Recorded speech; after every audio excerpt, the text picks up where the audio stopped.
So Queen Camilla apparently collapsed the moment the Privy Council officially confirmed Prince William's accession. And honestly, the part everyone keeps skipping over is that the crucial documents were signed days before she ever even walked into that room. That's the glaring detail that makes the whole polished palace statement feel like a flimsy cover for something significantly messier. Because if this was just a routine constitutional formality, nobody collapses in shock, nobody freezes in panic, nobody has to be physically helped out of a private council chamber while Charles just sits there silently watching. And William, according to the version everyone is now repeating, absolutely didn't celebrate his new power. He reportedly gripped the edge of the heavy table, held his breath, and turned to his father looking like he'd just been handed something volatile he wasn't supposed to open yet. That image alone tells you this wasn't a standard royal ceremony. It was a profound rupture. Before we dive into the timeline problems and the glaring inconsistencies, take a quick second to subscribe my channel so you don't miss the next update, because this story is actively moving faster than the palace PR machine can spin it. So, here's exactly where it gets weird. The official framing pushed by the palace is that the Privy Council formally acknowledged William's accession and that this was all simply part of a meticulously planned transition. But the exact same sources vividly describing Camilla's collapse also firmly confirmed that the monarch's signature on a preliminary, legally binding transfer document was explicitly dated several days before the public announcement. That means Charles had completely, already initiated the unalterable process, while Camilla still genuinely believed there was room to argue her case. She confidently thought she was walking into a discussion. She was actually walking into the devastating aftermath of a final decision that had already been executed behind her back. And when she suddenly realized that harsh reality, her legs literally gave out, not out of mere shock at William's new title, but because she profoundly understood the one single person she thought she could influence had quietly, decisively removed her from the equation entirely. That's absolutely not a small distinction. The palace desperately wants this framed as a dignified, seamless handover. But if Charles had truly been preparing Camilla for this specific outcome, she wouldn't have reacted physically like someone who had just been ambushed. The official sequence simply doesn't support the narrative, and when you actually look at what was officially said versus what clearly happened, the contradiction becomes impossible to ignore. Exactly 6 days before the explosive Privy Council announcement, Camilla had a highly private meeting at Windsor where she explicitly asked Charles to delay the massive transfer of power for another year. She passionately argued that moving absolute power too soon would dangerously weaken the older monarch before he was emotionally prepared to fully step back. But Charles didn't push back against her logic. He didn't argue. He simply listened, then decisively shut the folder she had been actively using to debate him and coldly told her the royal transition could no longer be handled as a mere family matter. That very night, he contacted the specific constitutional authorities responsible for initiating the formal council process. The binding documents were fully prepared by the next morning. So when Camilla proudly entered that council room days later, she was completely, already defeated. The king's signature was days old, the massive machinery had already turned, and the absolute only person who didn't know the truth was the queen consort herself. That is precisely why the physical collapse happened. It wasn't theatrical. It was the raw, physical response of someone realizing she had totally lost access to the most important decision in her husband's entire reign. And the fact that Charles deliberately didn't move to help her is still the absolute coldest part of this entire dramatic story. He calmly set his pen down, closely observed William, fully absorbed the heavy weight of the moment, and simply let Camilla be quietly escorted out by aides. That's absolutely not a man caught off guard. That's a man who had completely, already made peace with exactly what was about to happen. William apparently didn't know the final exact date either. That's the other massive piece people keep glossing over. The new king was fully aware the transition was coming, but he absolutely hadn't been told the formal announcement would happen that specific morning. Charles deliberately kept his own son out of the final, crucial scheduling conversation. The reason, according to what's now being reliably reported, was to fiercely protect William from any future accusations that he aggressively orchestrated his father's departure behind closed doors.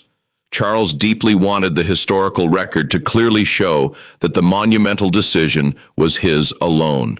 That's incredibly noble in theory, but it also undeniably means William walked into that tense room carrying the exact same uncertainty as everyone else, except the heavy crown unexpectedly landed on his head before he had any time to prepare emotionally. And when William finally spoke in that room, he didn't eagerly ask about his new, sweeping authority. He quietly asked his father if he was truly certain. That's the specific detail that makes this feel significantly less like a ruthless power grab and infinitely more like a private family tragedy. Charles didn't answer immediately. He slowly smoothed the official papers directly in front of him, looked intensely at his son, and softly said their personal desires were no longer the focus. That profound line is going to be quoted for years because it sounds incredibly statesmanlike, but it also completely, totally avoids the actual question. William earnestly asked about certainty. Charles cryptically answered about duty. Those are absolutely not the same thing. And the stark fact that Charles couldn't simply look at him and say, "Yes, I'm certain," tells you absolutely everything you need to know about how deeply conflicted this massive decision actually was. Then there's the part where Camilla later fiercely confronted William in a private sitting room after being physically helped out of the council chamber. This is where the story abruptly shifts from grand constitutional drama to something much, much more personal. Camilla pointedly asked if William truly believed she had actively tried to prevent him from ascending to the throne. William didn't answer right away. He deliberately shifted a heavy chair, sat slightly away from her, and calmly stated that wasn't what bothered him at all. What deeply bothered him was that she had actively tried to stop Charles from making a massive decision his father felt was absolutely necessary. That specific distinction matters immensely because it entirely reframes the conflict. It absolutely wasn't about William selfishly wanting power. It was entirely about Camilla actively trying to control Charles's ability to safely let go. And William called that manipulation out directly. He coldly told her, "There's a massive difference between protecting someone and actively managing their ability to release something." That sharp line landed hard because it's completely true. Camilla had deeply convinced herself she was fiercely defending Charles, but what she was actually doing was desperately trying to preserve her own fading position, and William saw right through it immediately. Camilla then unexpectedly revealed something even more revealing. She defensively said she had explicitly asked Charles whether Catherine's rapidly growing public role had heavily influenced the speed of the sudden transition. That's when William apparently looked genuinely, deeply surprised. He firmly told her Catherine had absolutely no knowledge of the final date, hadn't coordinated anything with Charles, and absolutely hadn't pushed the accelerated schedule. That firm answer completely dismantled one of Camilla's deepest, most paranoid suspicions. She had been desperately looking for someone to blame. She desperately wanted it to be Catherine or William or ambitious, scheming palace advisors. But the stark truth was significantly simpler and infinitely much harder for her to accept. Charles made the massive decision himself, entirely alone, completely without her input. And that's the specific part she simply couldn't recover from. Because Camilla had painstakingly spent decades watching Charles patiently wait for the throne. She intimately knew exactly how much that sovereign identity meant to him. She naturally assumed he would absolutely never voluntarily release it. So when he suddenly did, and when he explicitly did it without telling her, the entire foundation of her understanding completely collapsed. It absolutely wasn't just about losing her own influence. It was about the crushing realization that the person she thought she intimately knew had made the absolute most painful decision of his entire life without letting her in on it. That's a profound marriage problem, absolutely not a constitutional one, and yet the massive palace machinery relentlessly kept moving forward. By the very next morning, William's busy office was already aggressively handling sovereign duties. Crucial daily briefings were rapidly rerouted. Important ceremonial approvals suddenly came directly to him. Massive decisions that had previously patiently waited for Charles's final word absolutely now required William's direct, explicit consent. Camilla felt the seismic shift immediately. She confidently arrived for a routine schedule briefing and shockingly found that it had been completely removed from her diary. Her nervous secretary awkwardly explained that William's explicit approval was absolutely now required. She stared blankly at the empty time slot, slowly closed the heavy diary, and quietly asked to be left alone. That relatively small administrative change hit significantly harder than the big public announcement because it undeniably proved the massive power had completely already moved. Nobody had to make a grand, dramatic speech about it. The daily calendar just simply changed. Charles clearly saw what was devastatingly happening to her. He deeply understood the profound loneliness she was experiencing, but he absolutely refused to intervene. He intimately knew that stepping in on the very first day would catastrophically undermine William before the new reign had even officially begun. So he gently offered comfort in strict private while completely refusing to restore what she had lost in highly public view. That's an incredibly brutal position to be in, and it's exactly one of the reasons this specific transition feels significantly colder than the polished palace wants to admit. Charles is absolutely still present, he's absolutely still respected, but the massive machinery absolutely no longer waits for him, and Camilla is absolutely now standing awkwardly in the gaping gap between exactly what she was and exactly what she's rapidly becoming. William, entirely to his credit, did something highly unexpected. He strictly instructed senior staff that Camilla should absolutely not be humiliated during the transition. Her personal, loyal team should absolutely not be stripped away carelessly. The massive transfer of power should absolutely not be treated as a green light for petty retaliation. That strict directive was incredibly significant because it clearly separated necessary institutional reform from petty personal punishment. William firmly wanted a clean, efficient transition, absolutely not a vengeful one. When Camilla eventually heard about the protective order, she was genuinely surprised. She had fully expected severe restrictions, maybe even outright payback. Instead, William actively protected her public dignity while simultaneously drastically reducing her actual influence. That's a highly specific, incredibly sophisticated kind of power move. It's highly controlled, it's intensely deliberate, and it forcefully forced Camilla to actively reconsider whether she had completely misread his true intentions from the very start. Then William specifically requested a highly private meeting with her. Absolutely no hovering secretaries, absolutely no senior advisors, absolutely no official documents, just the two of them alone. And this is exactly where the story takes a profound emotional turn that the screaming headlines completely missed. William quietly told her it absolutely hadn't felt like a triumphant victory to be suddenly called king. It painfully felt like watching a massive piece of Charles disappear forever, while absolutely everyone else eagerly expected him to celebrate. He honestly said he had exhaustively spent his entire life preparing for the throne, but he had absolutely never stood beside his father while ultimate power passed from one generation to the next in this manner.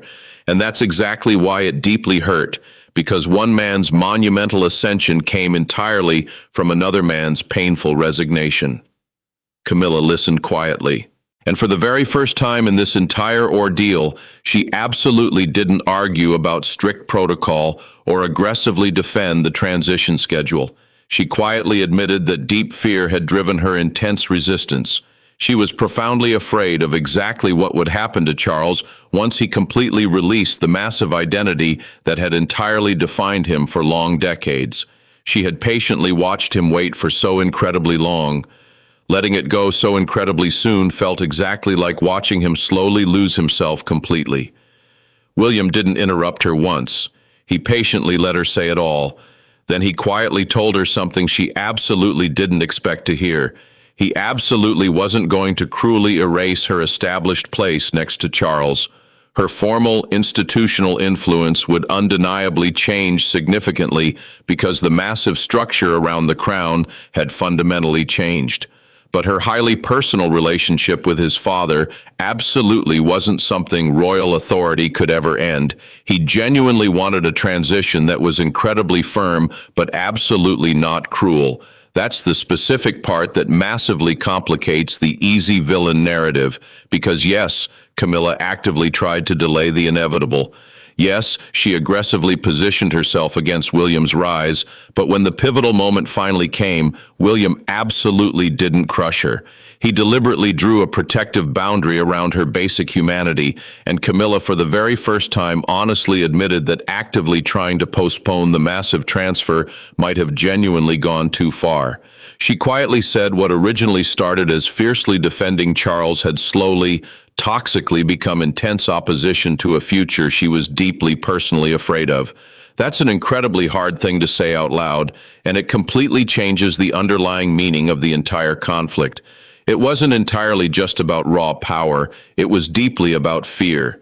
Deep fear of absolute irrelevance.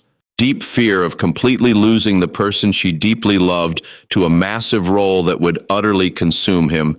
Deep fear of slowly becoming a mere footnote in a massive story she had fiercely fought for decades to be part of. Outside the thick palace walls, the public narrative was completely already moving. Eager broadcasters framed it as a truly remarkable generational shift. Expert commentators focused heavily on Charles's unprecedented decision to step back and exactly how quickly William had confidently taken control. The palace released a highly carefully worded statement emphasizing unbroken continuity, family unity, and deep respect for the former monarch. But the public language was incredibly careful precisely because the private reality was absolutely still raw. The family was desperately catching up emotionally to exactly something that had absolutely already been legally completed. Charles barely even watched the glowing coverage. He briefly heard excited pundits discussing his sudden departure, quietly turned off the broadcast, and intently asked about William's very first official schedule. That tiny detail says absolutely everything. He absolutely wasn't worried about his own historical reputation. He was deeply worried about his son. The massive role had changed, but the paternal concern absolutely hadn't.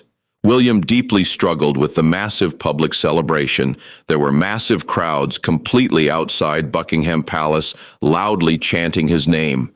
A prominent newspaper held high above the cheering crowd read, "William as King," in massive bold letters. Directly underneath it was a significantly smaller photo of Charles quietly leaving his final meeting as sovereign. Wild celebration and quiet grief sitting on the exact same front page. William keenly felt the massive imbalance. He intimately knew exactly what Charles had just given up, and the loud applause felt entirely disconnected from the immense personal cost. Catherine gently reminded him that he absolutely didn't have to falsely pretend the momentous day had been completely painless. He could publicly honor his father's massive sacrifice without ever flinching from the immense duty absolutely now placed firmly on him. That's a highly steadying voice in a volatile moment that could incredibly easily become overly performative. Camilla also carefully began to adjust her own public stance. Palace messaging made it incredibly clear she would absolutely continue to support Charles personally, even as her massive institutional power definitively shifted. The Queen Consort was absolutely no longer framed solely by her defiance or her shocking collapse. She was carefully presented exactly as someone actively facing the exact same difficult end of a massive era. That's a highly careful, strategic repositioning. It allows her to seamlessly remain highly visible completely without appearing to actively challenge the massive new order. And it clearly signals that William's strict directive about protecting her dignity had very real, tangible consequences. She absolutely wasn't erased. She was strategically repositioned. But the absolute most important moment came directly before William's very first public appearance as king. Charles met with him completely privately. He gently adjusted his son's jacket, slowly stepped back, and quietly told him he absolutely no longer needed permission to fully lead. William absolutely didn't say anything in response. He just tightly hugged his father. And for a fleeting split second, the deep relationship mattered significantly more than the heavy crown. That's the powerful image the palace absolutely should have led with. Absolutely not the dramatic fall, absolutely not the secret documents, absolutely not the tense council chamber. Two men quietly standing in a room, exactly one releasing exactly what the other was absolutely now fully carrying. The massive transfer was officially complete, absolutely not because of a formal signature or a grand proclamation, but entirely because Charles actively chose to let go, and William actively chose to accept it completely without pretending it was easy. Camilla quietly joined Charles immediately afterward, completely with no hovering officials, absolutely no senior advisors. She honestly admitted that her dramatic collapse absolutely hadn't only been about brutally losing her influence. It was the crushing realization that the specific life they had comfortably known had abruptly ended in a single, spoken sentence. She was deeply afraid of exactly what would actually be left after the old, massive structure completely disappeared. Charles gently took her hand and softly told her they absolutely wouldn't lose their deeply shared life simply because they lost the heavy crown. That quiet answer generously gave her exactly something a grand title absolutely couldn't. Whether she fully, deeply believed it is entirely another question, but in that highly specific moment, it was enough. William faithfully kept his earlier promise. Camilla's massive institutional power was undeniably reduced, but she absolutely wasn't degraded, isolated, or maliciously treated as an enemy of the state. Catherine stood proudly beside the new monarch. Charles stepped back completely voluntarily, and the monumental transfer was successfully completed, absolutely not through bitter defeat, but entirely through deliberate surrender from exactly one generation and sober acceptance from the next. That's the critical part the dramatic, screaming headlines completely miss. This absolutely wasn't a hostile coup. It absolutely wasn't a vicious betrayal. It was simply a tired man deciding that the massive monarchy desperately needed certainty significantly more than it needed his continued fragile grip on the throne. And it was the complex people completely around him reacting to that massive decision in incredibly very human ways. Camilla collapsed completely because she realized she had been totally excluded from the absolute most consequential choice of Charles's entire reign. William hesitated completely because he deeply understood the immense personal cost of exactly what he was receiving. Charles stayed completely silent because he had absolutely already made peace with the massive loss. And the massive palace moved rapidly forward because ancient institutions absolutely don't wait for human emotions to catch up. The relentless machinery absolutely doesn't care exactly who's crying in the highly private rooms. It just ruthlessly needs the next signature, the next briefing, the next formal approval. So, when you step completely back and critically look at the whole massive thing, the true story absolutely isn't really about the Privy Council simply handing William a new title. It's completely about exactly what that massive title actively cost absolutely everyone in the room. Charles lost the massive role that entirely defined him. Camilla lost the vast access she had completely built her entire position around.